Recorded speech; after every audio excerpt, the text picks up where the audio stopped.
মাহে রমাদানের ডাক। রমাদান আত্মশুদ্ধির মাস। নিজে তাকওয়া অর্জন করার পাশাপাশি তাকওয়ার পরিবেশ তৈরিতে ভূমিকা পালন করুন। পূর্ণদিনই অনুভূতি সহকারে সিয়াম পালন, জামাতে নামাজ আদায়, অর্থসহ কোরআন তিলাওয়াত ও বেশি বেশি নফল ইবাদত করুন।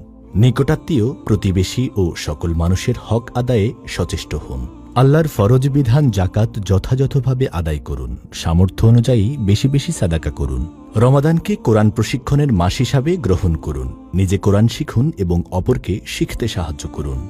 ইসলাম বিরোধী সকল কর্মকাণ্ড, সুদ, ঘুষ, জুয়া, মাদক, জেনা ও ব্যভিচার ইত্যাদি থেকে নিজে বিরত থাকুন এবং অন্যদের বিরত রাখুন।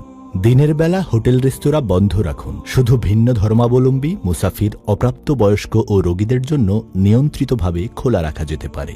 সোশ্যাল মিডিয়া জগতে অশ্লীলতা প্রতিরোধে বিশেষ উদ্যোগ গ্রহণ করুন। দ্রব্যমূল্যের ঊর্ধ্বগতি রোধে সকল প্রকার সিন্ডিকেট, মজুতদারি রোধে জাতীয় ও স্থানীয় পর্যায়ে ঐক্যবদ্ধ ভূমিকা পালন করুন এবং সাধ্যানুযায়ী অসহায় ও নিম্ন আয়ের মানুষের পাশে দাঁড়ান। বিশ্বব্যাপী মুসলিম নির্যাতন ও মানবতাবিরোধী সকল কার্যক্রম বন্ধে আওয়াজ তুলুন।